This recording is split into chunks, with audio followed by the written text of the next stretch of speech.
with people in the background, you know, maybe cheering them on, giving them encouraging words, they've had to now make their way through the lower bracket instead, going up against Invictus. We're kind of going straight into things, so it's a little rushed, not gonna lie, but we do, of course, have Dust2 as our first map in the series, and Checkmate, they'll start things out on the T side and running to B fast. And Coolest is trying to make his way inside. Flying can't quite make it through, and although he's been dinked up, Viva's the one to come up big. He was fantastic yesterday, and today's no different. Great stuff from him overall. Hastic and Bartik, the last two remaining, and it'll be Viva and Rage to combine forces to finish up. And obviously, to those of you guys who weren't able to catch IG's game yesterday, Viva was doing fantastically well. I think he might have actually broken 40 in regulation on one of the maps as well, Michael. I think he might have just been shy, but he was hitting some ridiculous shots. He was constantly putting them in positions where there were a few awkward moments where Invictus were kind of down men, and then all of a sudden Viva would strike back with like 3 kills out of nowhere. So look to him to be the hero in this game, because with that caveat of having the coach and not having bottle firing in the server, they're gonna need it. And obviously, Checkmate's one of those teams that's been on the up and up recently as well, Michael. You think back to a couple of the tournaments that they've played, they've been doing surprisingly well. It's a team that a lot of people have been underrating for a while, in particular in the Asian scene as well. They haven't even been considered the best team from Mongolia. Most of the time, that title fell either historically to Mazalai or Malazai. I don't actually remember which one it was, and then later on Tiger, which eventually became Renewal as well. But Checkmate's been slowly creeping up within the scene as well. I mean, you only have to go back to DreamHack Open Asia, which happened a couple of months ago, where they were able to take second place in a very close series as well. And, you know, with all of that, definitely a few players who've been around for quite a while, but yeah, there's that to consider. Now, obviously, guys, we know that there's a couple of issues going on with the minimap and whatnot. Don't worry about it. We're going to try and work on those, and we're going to try and work through those together. Through the power of friendship, we will prevail. I mean, Checkmate didn't prevail through the power of friendship. Poor guys got knocked down in the lower bracket because of that, Michael. Too many friends, perhaps. Too many friends, indeed. You gotta have that close circle. 5. 30 seconds on. Checkmate's trying to do maybe a bit more damage. If they can get the bomb plant down, that would be quite nice as well. The Troy's heard them coming up, so he's just decided to drop back down, tagging away wherever he can, and it'll be only Blitz to be left very lonely and very deadly as well. So Brian now finds 2 kills for himself before finally being taken down. Yeah, it's a pretty costly round all in all there from Invictus, but that's like what they can get at the moment. Of course, trying to keep Checkmate in check. We'll see what this Glock round has to offer. I don't think it's going to be all too much, in all fairness. Especially with a couple of MP9s still kicking around. Things are not looking good on that prospect. I've been actually kind of noting how many times we get to see just the, you know, the classic B spawn rush over towards the site. Because I almost feel like, especially in pistol rounds, and it's almost like a spawn bias over towards the B tunnels. But that won't be the case in this round. Of course, those MP9s are investigating here on the side of Invictus, and while there's short progression here on Checkmate, they are going to get shot on the side in just seconds. I mean, you say investigating, Michael. Realistically, those MP9s are just thirsting away because they just want money. And Viva good for 1 in the meanwhile. Rage is actually being heavily tagged up and can't do much about it. Instead, it's his teammates that step up to the play. Viva is going to be able to, you know, have a bit of a seat on the spectators on the sidelines. You get to experience the star player today, and that's what we're all about, Michael. Putting you in the shoes of those players. You know, you can see exactly how Viva felt throughout that, and his feelings was pretty much, damn it, guys, I want more money. Well, he can farm it with whatever weapon he needs, to be quite honest. Whether it's an AWP, a rifle, hell, the SMG, of course. But now we're into a full buy here from Checkmate, and the SMG and the Scout could prove to be liabilities here on the side of Invictus, hoping to upgrade, steal weapons away from Checkmate if possible. The player out towards Long is actually sussed out. 3 players on the side of Invictus do go in for that crunch, but they're trying to make good side mid progression instead. And now this approach towards B is going to look really threatening. Where before IG always had a couple of players overhead, doesn't seem like that'll be as likely. Flying does found 2 in the meanwhile, makes it another. What in the world just happened? Flying did it all on his own. They were trying to rush him down. They had the numbers advantage, but he's able to play that green box perfectly. And the tunnels player came in a little bit too early. Because of that, he's just able to come around, peek from these corners again and again. It just makes it work out. Yeah, things are going well to start things out here on the side of Invictus. And this is, of course, the problem, I think, with picking maps like Dust2 is that Yeah. you can end up in situations where firepower is actually a pretty big factor in terms of how things go. I'm just going to run through the vetoes very quickly just because I thought those were quite interesting, even though we kind of had to speed through the game. Is that Checkmate banned Ancient and then Invictus banned Overpass. The Invictus ban, not really too much of a surprise. Yeah. Checkmate usually ban it out themselves, but they've been kind of toying around with that first round ban if they know their opponent doesn't play that map. And so last time over, I think 3 weeks ago when they faced off against one another, Ancient made its way all the way through the veto process. We didn't end up seeing that map between the two squads, but the reaction to go towards Ancient in a first round ban almost seems like they got caught out by the fact that Invictus were willing to play the map in the first place. So now with them changing up the bans, we get Dust2 and then Inferno. Those are going to be the same sequence that we saw last time over as well. But then Mirage, Vertigo, and then ending up on Nuke, which is actually what Checkmate will want, because when teams pick their first picks quite often, or maybe their first pick is often a good map and they'll maybe want to lead it to a decider, they like to go for Nuke in the first wave of vetoes as well. They like to pick it themselves. So it's kind of shaping up veto wise to be quite a good series overall for Checkmate, but considering the start, I am a little worried. Of course, like you said, they have to get there in the first place. The thing about Checkmate, though, and the thing about a lot of Asian teams that maybe aren't Vici or, at times Tyloo, though I wouldn't say Tyloo's entirely true, but this is very often they have a 5-map map pool. So generally there's some exploitability, and there's a lot of handshake vetoes that happen where you're relying on the idea that, okay, we're also hoping that you aren't actually functioning in the same way on your end, where maybe you have a map you don't play, we have a map we don't play, and it might have some overlap in there as well, or we'll just trade maps and have the decider come through. So around that, when these curveballs do actually start being brought in, like teams start to play Ancient when you might not be expecting them to, teams might be willing to play Ancient, you have to hard ban a little bit more effectively over there and open yourselves up to more possibilities, which can be risky. So could be something around that too, so we'll have to just generally keep an eye on that. Yeah, I actually want to see more teams tested on Ancient in particular, because I think within the Asia region it hasn't seen the most popularity. It hasn't been adopted as quickly as some other regions maybe, just because maybe the edge that you're trying to get by going with a weirder map in the veto selection is, I think, minimized based on the fact that there is a little bit less sort of fierce competition. We're not on the bleeding edge, whereas I feel like within the European scene they're constantly trying to find this one leg up, even if it is just a minor advantage that they may find as a result of maybe a one-way angle or a smoke or a crazy boost play. I mean, we saw that with the early adoption of Vertigo, and now teams are going for Ancient as well. But yeah, getting greater expansion in that territory in the Asia region is something that can be emphasized. And yeah, if you end up in situations where you are kind of just hoping they don't pick it and we can ban it out in the second round, then that's easy capitalized territory for teams that are looking to make that next step up and just find that little edge to bring up a series. Now, of course, in the Asia region, I'm going to go out and say there is a lot of, trying to find tricks and one-way smokes and this and that. There's a lot of that. You'll see a lot of very interesting things coming out. I think the only comparison that I'd accurately have is like the tier 3 Danish scene, where you just see every single Danish team you see just has some one particular interesting set piece, which just makes sense in a very, very radical way that can be translated and scaled up to the highest of levels.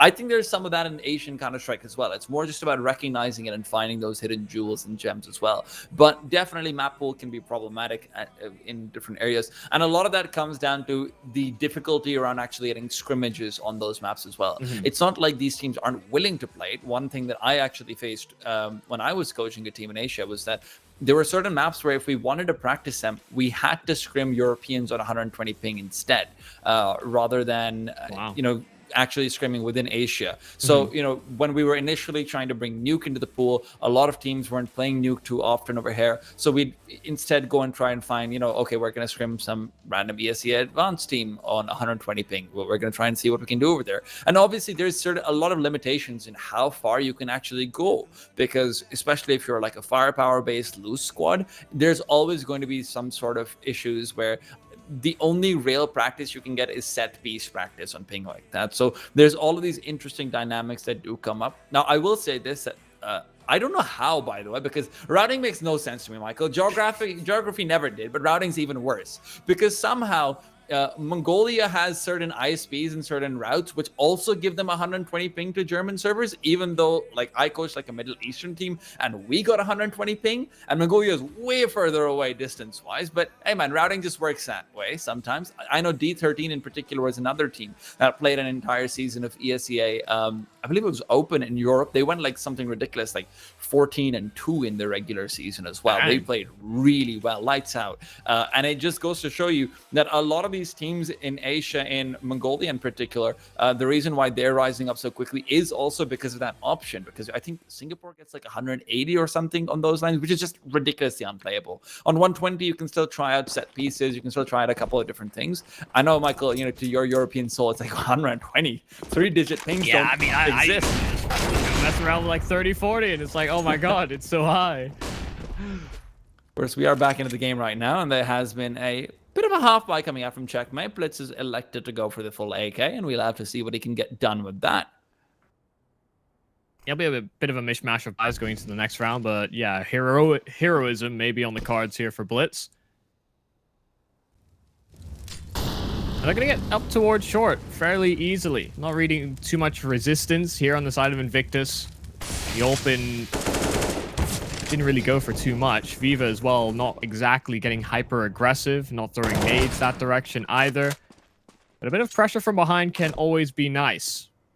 Viva fire off a couple shots, but they're playing within the bomb sites. They understand that they are against predominantly pistols. And Checkmate, while they got to short rather quickly, have been stopped in their tracks. Smoke, Molotovs, all thrown that direction. So they grind to a halt. Unicorn is in a bit of a cheeky angle, and just kind of hoping that the AWP will divert enough attention away from him that he might be teed up for a few frags. And again, this is exactly what you were talking about, Michael. Unicorn puts himself in positions where his positioning will give him the kill, not his ability to flick onto their head. And I really appreciate that about him. The question, though, is are they going to be checking him, or is Rage going to be enough distraction? Smoke goes forward, though, to block them out, but because of the Molotov, it's not to land properly. Unicorn's fully aggressive forward, finds one. It's Rage to make it in their favor. Then as he's backing off, there's no more to find. They're playing very conservatively. They've managed to get all the way up to Gandalf, but time's running out, and they know it. Bartek needs to die, and as he flashes outwards to try and jump through, he will fall before the clock runs out, and flying will put him down. Make sure that he can get that money as well. But IG are 5-0 up already. Yeah, I'm not gonna lie, that's a very disciplined play there from Invictus. They only give up short control, really, and even with them not having that presence out towards long, they throw smoke after smoke, molly after molly on towards that short angle, where Checkmate, they actually just couldn't really do much about it. They, of course, didn't invest that much coming into the round, and so with the pistols and that Hero AK, get very limited sort of pushback or limited amounts of reimbursement for that investment. Of course, we see the buy coming back into the round. Now the AWP does grace the server for them, but yeah, a little rough on the start. I actually thought that Checkmate, considering their good performance yesterday, would have been able to kind of get out of the gate swinging, but even with the coach, it hasn't seemed to hamper the Invictus setups.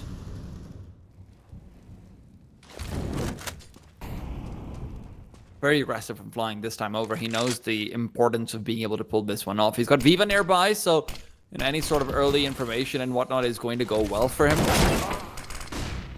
It's inside mid where the first fuels comes out, though. Blitz will find one before being traded. Viva, while dropping down, is caught off Techno. Finishes him off, and the T's have got the B bomb side as a result of that.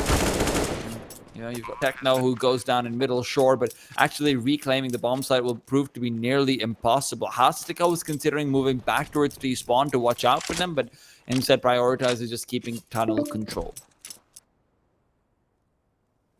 First good looking round here from Checkmate, and that B split did work out.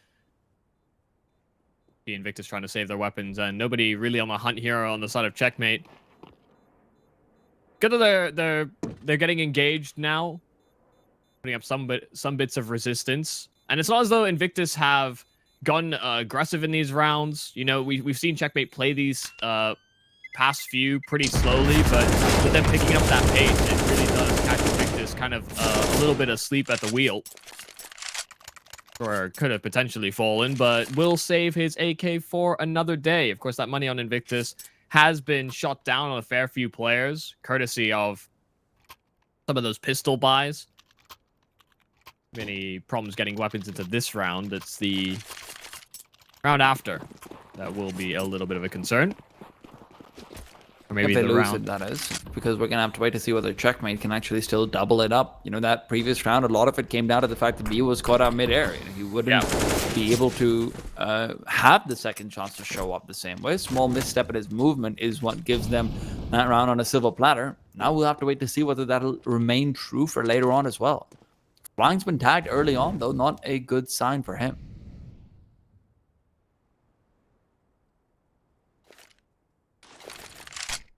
This time Invictus will commit a player over towards long. I wanted to give this area up for free. Don't have quite as easy a read on where Checkmate are positioned in the early stages. You can see Destroyer kind of hovering around that long spot, making sure that no one creeps past him. Or should he have fallen? Should any sort of aggression be met over that direction, Rage is not too far away from the action. Now Checkmate will begin their progression on towards short. Molotovs are thrown. Nobody quite there to meet them, and Unicorn will once again be this player that will be at the front of the pack, really, on the Invictus side. As soon as they get a whiff of what's coming, they try and put him in a position to succeed or find something, information to work off of. A-side aggression now coming out from Checkmate. Molotovs down on the bomb site, and a series of flashes. Rage can't do anything. Unicorn's just waiting for them to push forward, but that smoke's so annoying for him. It's a nice adjustment to the normal Avanga one. It's got its own disadvantages against the AWP in particular, but you know, you can see how it works better to prevent rifles on the CT ramp from actually being able to stare upright in your face. So small advantages which will give them the bomb plant. The question is, can the CTs do anything on this retake? Utility's pretty limited, only a few flashes, and they're now being deployed. They're waiting for Bartek to chime in, but he might be too late. It's already his teammates who are doing it all. Techno's got two. Trade's coming out in their favor, though. Rage has been given a chance in this 1v2. They're peeking out into him. Grenade goes forward, but by the time it'll land, Coolest is already rotated through. Bartek's rotation just seals the deal, as Rage can't even think of crossing over. Too many different angles to deal with in that situation, and despite Destroyers, you know, multi-frag coming into play, not able to do enough. Yeah, really good synchronization there from the short player and Techno and Bartek on the lurk, just both kind of swinging at the same time to fight the players coming up that CT ramp. And with the additional firepower that provides, you know, Techno and Bartek combined for those 3 kills that put them in that situation in the first place. It was really that big surprise that Invictus were able to find the trades so quickly, bring it into that 1-on-2, but Checkmate did play out so much of that time, and Invictus were kind of honestly a little slow on the retake, almost to the point where I thought they were going to go for the save, but now speeding things up considerably over towards B and flying, deploying smokes. So caught out. Bartak will find the kill, and that's that B bomb site immediately taken. I don't think Invictus go for this either. Yeah, they don't have the utility for this one either, Michael. Unless Unicorn could get like the perfect double flashbang in for Viva to be able to get the entry, it just seems so unlikely. And you double that up with the fact that Unicorn himself doesn't actually have a rifle. So you can't just say, oh yeah, Viva, don't worry, you go out, you lose your AK and it'll be fine. I'll drop you next round if we lose this one. So saving 4 players in this situation. Wouldn't mind seeing Invictus maybe setting up for some exits, you know? I know Destroy is sort of in position to be able to go for that, but if he loses out this gun, you're losing out a lot in this circumstance. Yeah, especially because that car position can be so spammable, so he did peek his head up, just rear it a little bit, see if he could find a kill. Then descend back into his vehicle. Not to be. Checkmate just sat in the tunnels, and we're fine with that. Another round on the board for them. That wasn't the full commitment from Invictus. They did have kind of a mishmash of buys, but now with those saved weapons can go for the proper weaponry. And now that they're meeting a bit of resistance and getting kind of caught out by some of the pace changes here from Checkmate, I wouldn't be surprised if we see Invictus try and make an adaptation, get some earlier information. Maybe go for one of these double pushes in towards the tunnels or short. So it's a little bit more difficult for Checkmate to work the round out at their own pace.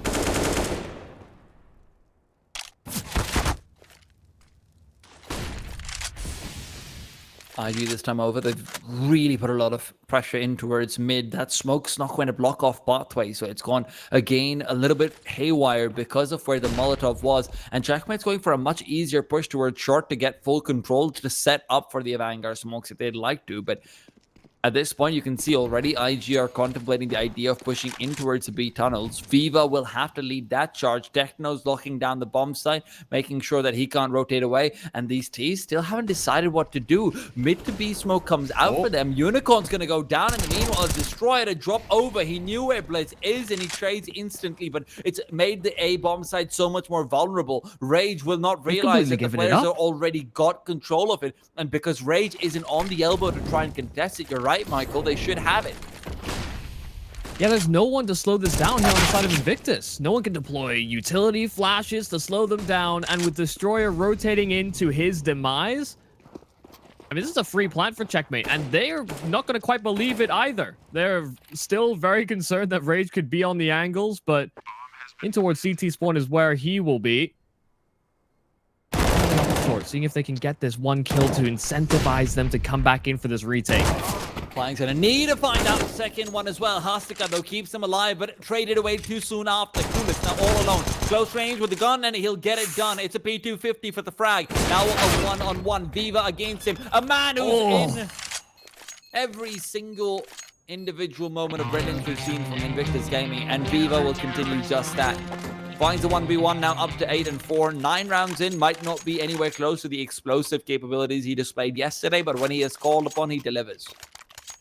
Yeah, it's a really close round. Just the AWP missing at the end there as well for Viva to capitalize.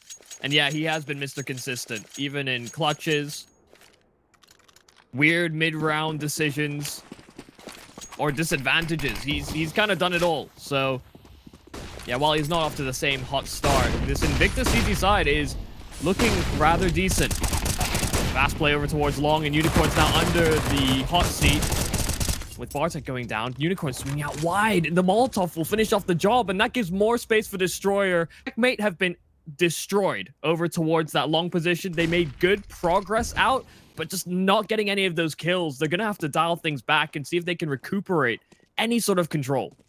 And this is where Checkmate's situation, where they're waiting so long to actually get onto the bomb sites, can work out very heavily against you in Dust2. Because unlike in a lot of other circumstances, teams will try to get some extra control and find engagements in the process. But because Checkmate are focusing so heavily either on extremities or only within mid on the CT side of things, they're perfectly content. We've only seen them actually, rather Invictus are focusing so much. We've only seen IG have a player inside short or on even Kenny S position on short maybe once so far. That was when Unicorn was there. So although normally Checkmate's default would be giving them at least a couple of points of contention early on, this isn't like you're going for long control every round. This isn't like that. You're not being given any duels early in because the CTs are fine with aggressive anchors, but Blitz finding Unicorn is massive. It puts everything onto the shoulders of Rage.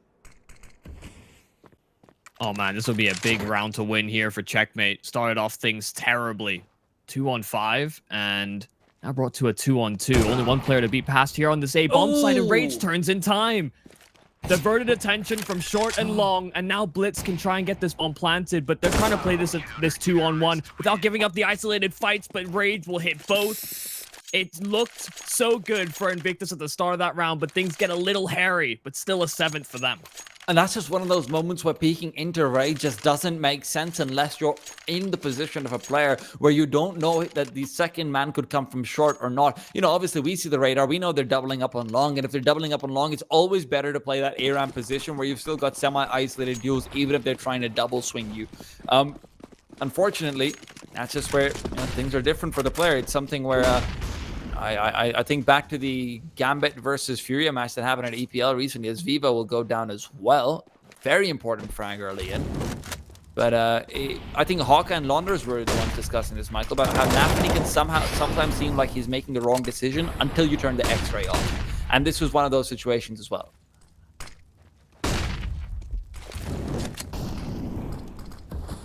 A lot more of a concerted effort towards the upper tunnels here on the side of Checkmate.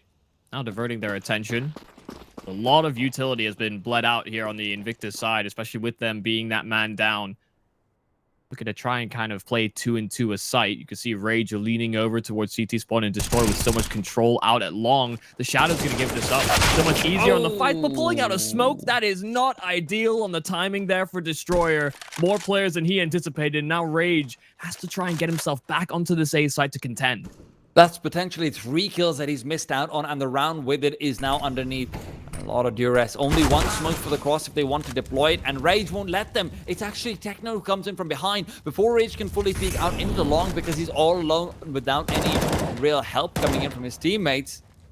He can't really cover himself off from that secondary angle. Flying though, trying to move out very quickly, finds the first. Damage was already dealt onto Blitz and Hastika both, and that's where Unicorn needs to step up and step in. Bartik's on the other side. First player to contend with is fully healthy, so if Unicorn can find even one, maybe onto Blitz, that would be big, and he's got the kill. Now there's a chance for Flying. Still bombs not planted for him, and things won't be getting easier unless he can take down Hastika. Even then, Bartik's in the open, and he's getting ready to support his teammate. From there, he finds a long-range shot, moves back, and even saves the off. Yeah, the critical kill there for Unicorn, only for Flying to get caught out just as he's trying to force that fight over towards long before he can get that defuse going. It is so close. And you could see as well, the diverted attention. Rage was so honed in on long with no support, nobody else that could prevent them from going up of short at the same time. Checkmate could crunch so much easier on that side as a result of that. The spread defensive there from Invictus, maybe even setting their expectations up that it would be this B-sided play, only for then this long pressure and then short to kind of come in continuously and take the bomb site from there. Checkmate are... it's weird because I think they're doing a decent enough job of breaking into the bomb sites, but it's actually the bomb site holds that have been a little bit shaky. Invictus are getting a lot done in terms of bringing these rounds really close. So even though Checkmate have brought forward a fair few more rounds, they're in these awkward buying scenarios where like the next loss could end up in another save for them.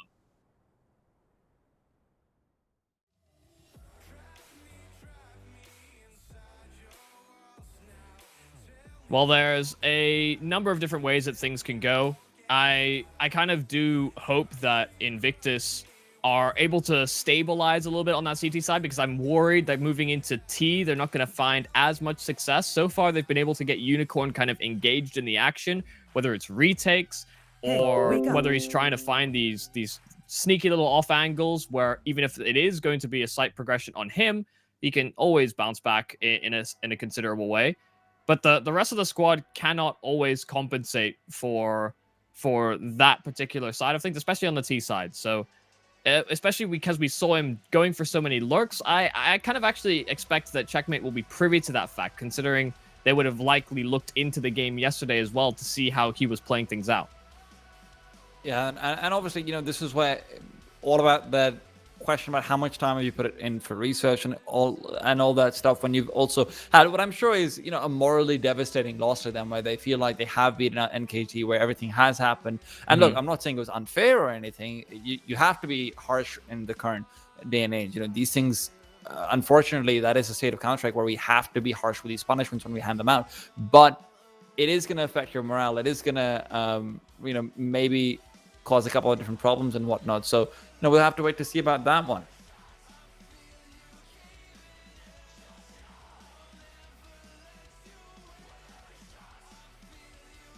Of course, today, Michael, Viva hasn't had the same sort of fantastic performance that we saw from him yesterday. And you can't blame him as much with how the role has sort of been as well.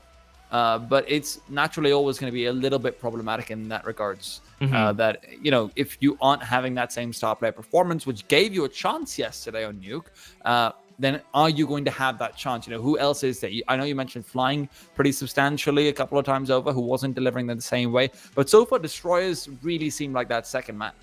Yeah, and he's been trying to hold down the extremities, right? You're talking about these aggressive anchors on the side of Invictus. When they feel a bit of pressure over towards long over at A, you know, they're comfortable taking those upper tunnels. When they feel like that long area isn't being worked by Checkmate in the same way, Destroyer is getting close to those doors. I think he's just been kind of getting caught out by some of the slower workings of Checkmate. You know, not many footsteps being given up over towards that long position was probably the most notable of them because, you know, deploying utility when you're in kind of one and done angles is always a bit dicey. Not only because you can get spammed and do pretty much nothing about it, but then also the fact that if somebody goes out for the trade, you are pretty much dead every single time. So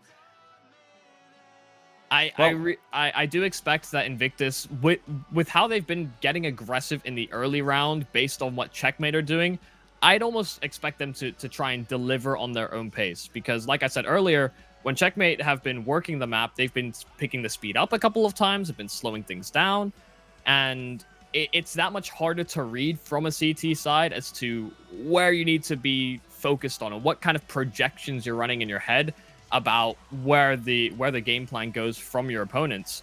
And so, you know, taking control of areas early enough or getting aggressive, you can kind of force them to make moves instead of constantly reacting to what they're doing.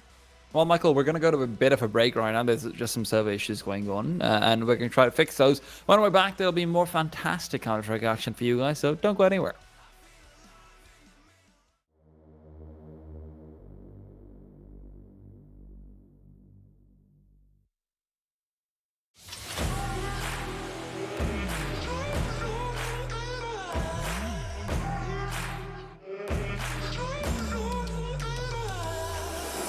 Myself in the mirror not so long ago, and I told me, do you know? I told me, do you know? All alone in your head, but you don't have to pretend that you will make a change, 'cause you don't wanna change. I'm gonna be real honest this time. I'm okay with it, I am more than fine. I'm gonna roll all less red dice now. Tell me I won't get out.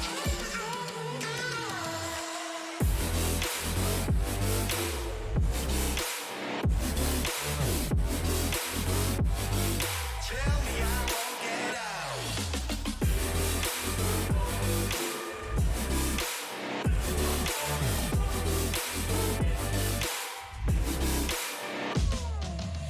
I wanna walk the sky alone among the stars without forgetting who I was or have to look back that far.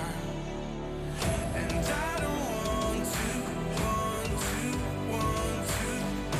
forget who, get who. And are you just fucking around in my mind one last time? I'm gonna be real honest this time. I'm okay with it, I am more than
Welcome back, of course. Our apologies, a couple of issues going on, but Michael, that just means that we get to talk more about ourselves and our faces. Not really. We're still talking about the game. Going back to a bit more on the veto, Michael, is that IG. I'm a little bit surprised that they're doing as well as they are on Dust2, given the fact that Viva isn't popping off in any particular regards. They've got some great KDs, but we all know KD isn't all it is about popping off. It's a lot more of that is going to come down to the fact that we don't see any sort of individual brilliance on a ridiculous extent right now, and the idea that they're able to still get such a lead out while having a coach who, frankly, is going to be caught up, is going to have some problems, cannot be expected to perform in the same way, especially on the CT side where lurking isn't as applicable in the same way. This is where I'm really impressed with what they've shown us so far. And obviously, to all of you guys tuning in, this is Checkmate's map pick. Yeah, you can just kind of place spots on the CT side, which is why I'm saying that they need to get more rounds on the board, which is also part of why I'm sort of justifying going for a couple aggro plays, especially when they don't have the money coming into rounds like this. Almost want to see them investigate and kind of push the default in from Checkmate. Maybe stack, maybe when they can afford like a couple more upgraded pistols. Of course, they're not exactly sitting on the prettiest loss bonus.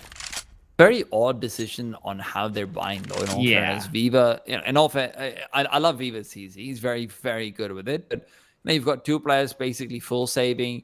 It makes sense. Unicorn can drop over the AWP, and that's probably what you want him to do anyway later on. But the fact that Flying's then not doing too well, it's gonna be interesting. Viva has found himself one. That's nice, but needs more to actually justify this. Don't forget, no real kill bonus coming out from the CZ either. So if he's able to get anything from this Mac 10, maybe that makes it worth it. But Hastika's double frag comes in quickly, disabling any such possibility, leaving Flying very much alone and very much sad. And I'm sure very soon very much dead as well.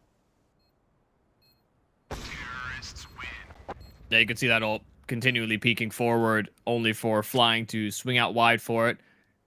Between the last two players there from Checkmate, just making sure not to over-peek. Don't give Flying the opportunity to come back into the round. And I was talking about that loss bonus not looking pretty, especially with the buying decision that was made a little earlier. Yeah, once again, they're not going to have proper weapons here on the side of Invictus. Checkmate have a very realistic projection of ending up winning out this half. Feels like they've gotten a bit of swing of momentum underneath them. But, this round should basically be a gimme. It all comes down to potentially last gun round from Invictus about whether they can answer back and find a solution. We haven't actually seen long control being established that much in gun versus gun rounds either early on. It's the one kind of weird. Yeah, the one time we did, we saw Checkmate get kind of bodied. So yeah. And dude, it's just one of those things which makes T side so strong at times. Just the idea that you are entirely spawn dependent on going for a long might seem kind of BS, or the T's like, hey guys, we don't get to choose our strategy properly. But at the same time, the element of pure randomness also makes it so the CTs will very often have to commit much more heavily than you might expect otherwise as well. So it's a pendulum effect where either team can gain an advantage that is so often contested on Dust2, but this map over, like you said, really only once. Yeah, now another round where Checkmate do decide to go towards long, but this time it's against pistols. So they just able to slow work it, take the site, and keep everybody nice and alive here on the side of Checkmate. Viva's not going to get much money for himself, aren't they? Sure, he's going to have a drop, but even so. Yeah, Unicorn can drop him an ult, or really anybody could have gone that direction for him. I'll let Rage do his thing.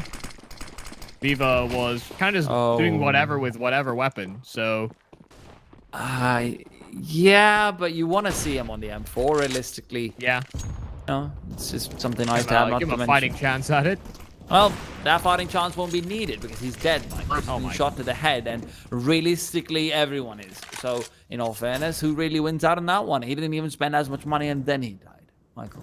You know what they say, we're all the same in the grave, but Rage wants to go out with a bit more glory to his name and might even be able to give them a chance with a second as well coming in. Flying, meanwhile, is giving us a nice little vantage point of purity, a lack of destruction. and peace.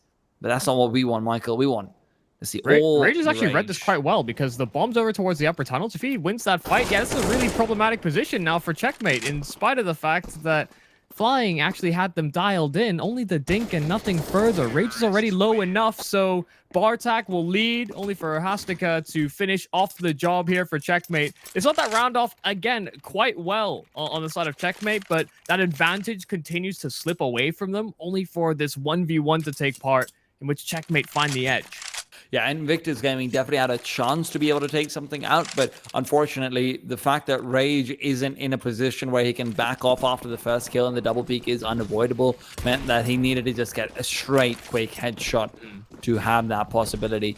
Flashes out towards long, a lot of futility used this time over. Destroyer will be here to contest, but with only a deagle, won't be too much of a good time. Rage is pushing in though, and he's already lost the only rifle they had, the M4 on the ground. Ooh, that's a big nade. On point here for Invictus, but Unicorn doesn't get any sort of follow-up frag. Blitz is coming with the 2 entries, and once again, the site will be taken here from Checkmate. That momentum, talked about how it had shifted, and Checkmate once again find themselves in this big advantage, both in terms of the manpower, the game state of the round, and Invictus, in spite of their good start here on the CT side, have kind of let that lead slip into a half a win in for Checkmate, unless something crazy happens here for Invictus on the D. Oh, Techno's peeked out early on for one quick one, and although it looked like Viva might have a chance to be able to swing out and maybe bring it back to 2v2 before Techno had the chance, he's not able to do so. Now, we're going to have to go to a quick break, though. We're going to have to actually. Oh, apparently we're coming to cams though. Oh. But yeah, well, why not, Michael? Always like to have some more FaceTime. But yeah, so despite a great start coming out from IG initially, they're just not able to really do all too much in that first half, Michael. At the end of it all, 7-3, and then Rage has a few moments here and there, but they're able to bring it all the way back. Yeah, I did like that Checkmate started to find their groove on that T side. That they were actually finding out where Invictus were positioning their extremities anchors fairly often, and then they ended up in these positions where they could isolate those duels. And I'm a bit surprised that Invictus didn't try and change things up too much on that CT side. And well, we're gonna have to find out whether they can adapt on the T side of things, because they let that lead slip. So we're gonna have to go to a short break before we find that second half.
And we're back into things. Checkmate did manage to take the lead, but the question is, can they maintain it? Pistol round's going to be where a lot of that question will be answered. And if you're wondering who the hell is talking right now, well, Michael, apparently we're doing all the question answering. I'm T-Time. This guy with me, you can't see right now, but you will later on. It's Michael Yumi Cassidy. Yeah, I guess so. Oh, I like this from Checkmate. Trying to take the fight right to them, but Invictus have set all of their assets over towards long. But will they expect this fast flank and such heavy presence from Checkmate right behind them? You always expect some long contest, but not when it's coming from long on the T side. Astic and company will start to trail forward. Blitz scouts out the first player. Viva's down, bomb right with him. That's not supposed to be the case. That backpack was supposed to be passed over. And everyone's just falling apart on the terrorist side. Not a single loss coming up from Checkmate. And even Hastic and Bartek, who were both tagged up. I think Bartek might not have actually lost armor. He was just straight dinked from long range. And although that kind of sucks, you do at least get to keep your Kevlar. That is such a sick anti-play for the A long take. Invictus were none the wiser, just yelling, they came from behind! Only for them to get completely rolled on that pistol instead. They were walking, slow working it, and thinking, why are Checkmate giving us this much room? Only for that room to collapse around them. Well, I mean, that's when you've got to be making the call internally as well. Yeah, it's got to be a long push. I mean, a short push rather, guys, but... yeah, definitely some communication problems going on in the Checkmate camp, let's be honest, with the small problems that they were facing about the bomb and whatnot as well. On the Invictus side, you mean? Oh god, Michael, it's just... I've been messing that up consistently. We're fresh to the halftime start, you know? They were on the T side for a long time, so we'll give it a pass. Either way, it's force buy here from Invictus. And, okay. Was expecting that we wouldn't see too much action, but Unicorns fancied a little D play over towards B. They'll catch a headshot. I'm not too sure where Invictus go from here. They've landed a couple of tags, but still looking for these long-range duels and somebody to offer up their head. Instead, they're just offering their own heads up instead. So, not going too well. The Deeg's not finding too much. While they may find tags, they need to find frags instead. Flying a couple of shots over towards long will actually net him a kill, but he has lost all of his support, all of his teammates. No bomb, no nothing. Just a little bit of long control. As Michael, ain't no support like the support that a 6-shot gives you. And Flying just got another one of those long range, quick deagle over. Might not win the round, but at the very least he can pat himself on the back later on as he is padding up those stats. Oh my god, he got another one.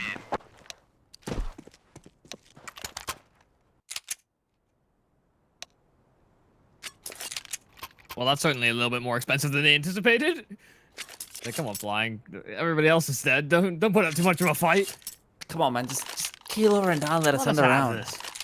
It's like when you're playing 5v3 in matchmaking. You're asking the other team, please surrender, and then they start to win. And you're just wondering, well, this can't be how I lose.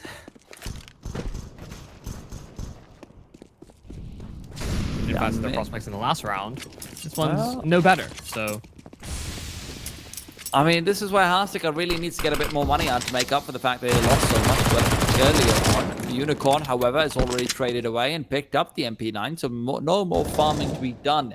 They've lost their irrigation canals, and fortunately for Checkmate, Invictus Gaming also losing the farmers. Unicorn and Viva. Not really much to do here other than just try and keep the CT economy somewhat, somewhat humble. You know what they say, Michael? Humility, it's a good thing to have. It's an even better thing to instill into Sun. We'll see if Checkmate get humbled at all. Viva not flying with the Deeg, and Unicorn with an MP9 finds nothing as well. Great job from Bartek just to find those duels. Not give anything too much, or not give too much away there on the side of Invictus. But now rifles come out, and again, key point will be how Unicorn is utilized, I think, for this Invictus squad. We saw him trying to lurk, and it was actually, honestly, having a fair amount of impact in yesterday's games, but only in the rounds that really felt like they were high-stakes situations for Invictus. I think this is one of those moments where if you don't win this gun round, you know, you're projecting Checkmate up to 13, in which I don't know that Invictus can make that run right back.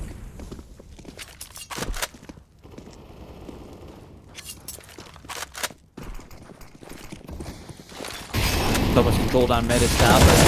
Hey, it's nicely played. Flying has a chance and he's going to utilize it. Drops the bomb over and Unicorn's too far off to actually recover it. The CTs have got the boost out, and if Unicorn wants to move in to take it back, he should be caught out over there as well. Techno, meanwhile, has been enough to delay them from actually entering the B bomb site for a while longer, and because there's no more big to B, he can do it all on his own. He's peeking out and he's got the first, recognizes that the bomb is still here, and that can be the call for rotations.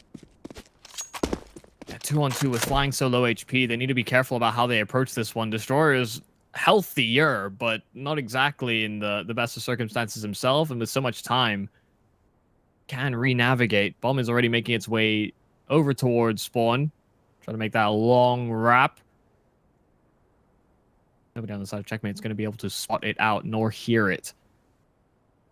So now it's a bit of a guessing game between these last two CT players about which side of the map is going to get worked here for Invictus. They still have Flying lurking around those lower tunnels, hoping to catch a player out. Separating is not exactly the ideal circumstance, and I don't think Checkmate will realize that they are so isolated for these fights. But now that that bomb's dropped, Flying, the chances have dwindled. 12 seconds, now 10, no bomb, no position on Blitz. All he has to do is stay alive, and you can see Flying's trying to go for the frag, but just not getting the chance. Great job from Blitz to play position, play time, play objective. And Invictus, while they certainly go down kicking and screaming, will still subject themselves to another loss. It is just that consistent ability to be able to drop the bomb over and over again on Checkmate's side, where IG aren't maybe just not guarding it the way you'd like to see it. You know, we have seen those issues come up before as well for IG. Question is, how long are we going to be able to, you know, really hold out for the T side? There's been quite a few of these closer rounds. Very often it has been Flying delivering those frags, but now Destroyer isn't having the same game he was earlier on either. There isn't really as much to keep an eye out on otherwise. And a whole lot of silver in the lining for Invictus. And we knew they were going to suffer some structural hits. At the moment, they do look like they're kind of floundering in the late round. We'll see if they can create a path to recovery, because similarly to Checkmate's T-side start, it took a while before they got engaged. Only out, clearing the close angle. Flying will work over towards long. Meanwhile, the rest of the team are over towards the B side of things. Tags will be found on towards Flying, so he'll have to back himself away, and the rest of the squad are going to be. Techno's already found one in the meanwhile, but Flying and Rage are the ones who trade away. Now finally IG have an advantage in their favor, and the CT economy is so poor that they seriously have to consider backing off and saving. An early kill might make that a little bit more convincing to go for it, but because Flying's actually flanking in from long, he's not at risk of going down at all. Yeah, they're not checking still for it either. on the bomb side if they're able to get on, but Flying comes in from behind, and like you mentioned, Michael, no one's watching out. Coolest has to save.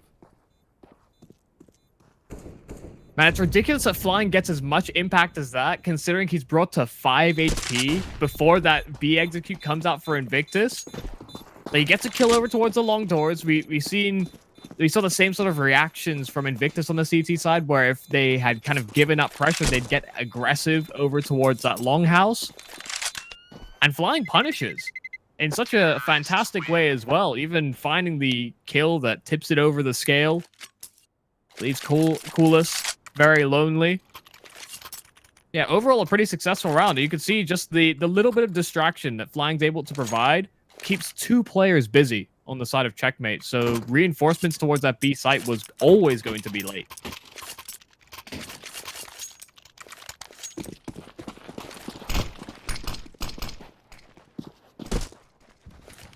Well, that's not exactly the mid-cross smoke, but they do cross, and they're not plucked out, and that's by virtue of the fact that Invictus don't have an AWP. So, I mean, you say that, Michael, but I just think back to that glaive tap with the AK down mid.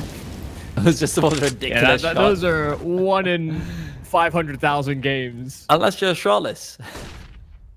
In which case, it really did seem like even the lucky shots they got way more of back in the day. But now there might be a bit of a lucky stack over here from Checkmate. Coolest has found one before being traded up, but there's still 3 more Deagles, and Blitz has chimed in. A lot of frags coming out their way. T's are no longer in the advantage, and with the bomb dropped as well, no one close by to recover. The only problem for Blitz is that Bartek can't actually move over to give him the boost without already having to take a duel. And now that Bartek's got that information, it's all going to be down to mid. Destroyers found the frag. Techno goes down, and Blitz is rotating back. They need to find the initial 2v1, and Bartek's the one to take it away. AK has been recovered as well. 50 seconds, so still plenty of time for Destroyer to back off, go straight over towards that B bomb site. But at the same time, Bartek is aware. He's rotating over, and from mid might be a mistake. Bartek is ready for it. Takes him down, and Checkmate stack means that IG can't put 1 and 1 together. Yeah, I actually like that play there from Destroyer. Sure, he could have taken the safer route over through those B tunnels, but kind of, I think, expecting that because there were so many weapons dropped on short and they still had Deagles, that they'd be so concerned about picking up weapons before committing to the chase. And so, you know, that was his best chance of finding these isolated duels before committing towards a site. It's just about Bartek hitting the shot that changed things over towards long. It's a heavy contest. Coolest is ready to flush out, and the corner smoke is going to do enough to give them coverage, a bit of safety, but they've taken a lot of damage in getting that area. But all of a sudden, Destroyers found 2. One through a smoke, and then adjusting for the spray over at long. This A-side hold has completely crumbled for Checkmate. And once again, they're put into a situation where saving is really their only option. Techno's going to have more to save now that the AK has been recovered. A bit more money also picked up will not go amiss. That means he can maybe drop a gun over to a teammate in the next round a bit more effectively. You know, you've got $1,400 coming in up next. So yeah, you can buy a Falmas for a teammate if you want to force buy into that one, which I imagine they would. Coolest has a bit of money too, so there's that to consider. But, you know, once again, the long contest that we weren't talking about too much, or rather maybe we were talking about too much in the first half, does start to come in a bit more, and IG will come through on top despite the fantastic damage being dealt early on. A lot of that comes down to the fact that Checkmate Spit player just isn't able to find a single kill despite there being 2 more players to be able to potentially back off should he choose to commit. And because he's so nestled away, you know, Checkmate almost get free fired in that particular position. Sometimes you just gotta celebrate the MVP, Michael. I was gonna say I basically didn't hear the end of your thought because all of a sudden I'm getting blasted by an absolute banger. So Yeah. the wrap up to that song is still elite. It's one of the most fun features added to CS, even though I have it muted. But I just like that. I just like the idea that you get a rock star vibe afterwards. Sometimes. Yeah. Well, Rage is pretty loud as well. Finds Coolest early in. Bartek peeking out aggressively with the Deagle. Good for 1, but the trades are still favoring the T's, although that changes very soon over. Guns have been recovered as well, and you've still got Techno alive over towards the B bomb site. He's playing an angle he's been in many times over, and that's where Flying might be expecting him. Techno peeks out. Flying takes him down. Yes, the B site taken now here for the side of Invictus. No smoke for the cross, so Blitz is actually here, and Flying was trying to get a bit of utility deployed. Probably that smoke. See if they can get a bit of coverage. It's given them now this chance back into the round. Checkmate trying to take over the tunnels. Doubling up. They know it's a 2-on-2, and they can try and work a trade from there. But look at the aggressive angle here from Unicorn. He's ready to get in their faces. Flash is in, but he actually gets blinded by his teammate. And now the pressure is being applied from behind. Molotov is going to do a bit of tag onto Bartek, and they realize where the aggression is coming from. Unicorn to try and clutch. And it's a 1v1. Blitz needed to go quick. He's able to find the frag, and Checkmate once again will have the round. It'll be right down to the wire because he doesn't have a kit, but he should have it nonetheless. And yeah, you can see, I'm lying, Michael. Apparently that's a pretty thick wire. he's all right with it. But yeah, again, Checkmate in a situation where they should not be winning a round, do not look like they'll be winning the round. IG even find the initial 2-for-1, but Bartek's able to bring it all the way back, and they've got the recovered guns to be able to move back towards B with.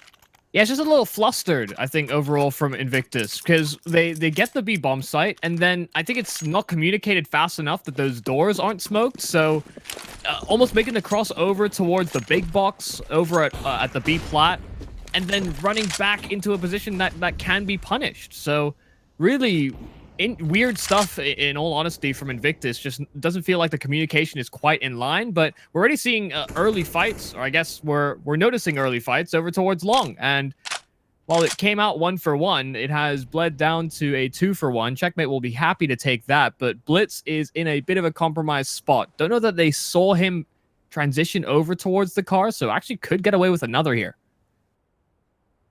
Needs to find this kill very quickly, and oh, he's found the timing to be able to move straight past. Blitz finds Rage, a big one to find as well on top of it. Rage has been doing so much for the terrorist side. Unicorn now with the AWP picked up, but a smoke to block out his pathways. Can't do anything about the player in car. Resmoke over as well will allow Blitz to retreat back onto the bomb site, and Coolest takes that time to move back and reinforce mid, but decides against it. Unicorn's already down, and they know where Destroyer is. The grenade to finish him off, and Checkmate on map point. Yeah, this has been a bit of a sad tale here for Invictus.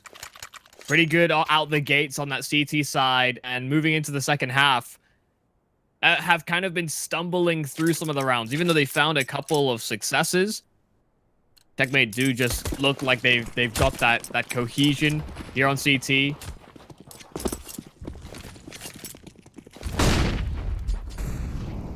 And we haven't seen anything too daring from Invictus. I think they are always just kind of looking to punish Checkmate for maybe trying a couple different things on the CT side. They've often been waiting things out.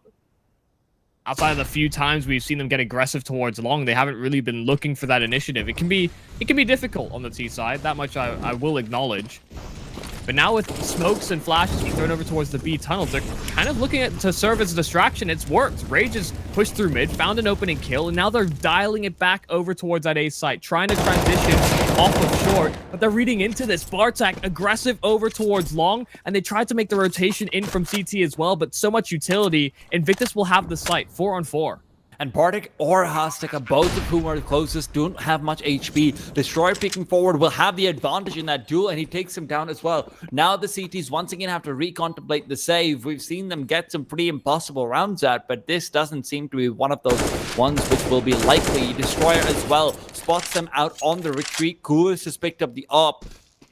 T-side don't have much money either, Michael, so punishing or even attempting to punish over here is also going to be scary. And if you lose out 2-3 players, you're still actually going to have a worse buy than the CT side, assuming they get to save. And look, admittedly, I get it. You're probably not losing 3 players while killing at least one of them, but it's just a pretty big risk you take when you're already on such a massive deficit.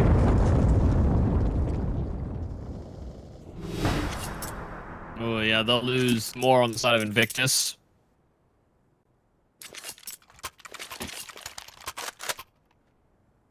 Not exactly ideal stuff. I think we'll see a couple compromises. Yeah, Rage down to just a flash, but that will be the only real issue for them. And Rage has kind of been a front man in a fair few rounds for Invictus. So maybe missing out on the utility isn't that big of a deal. With that one flash, and then teammates can support.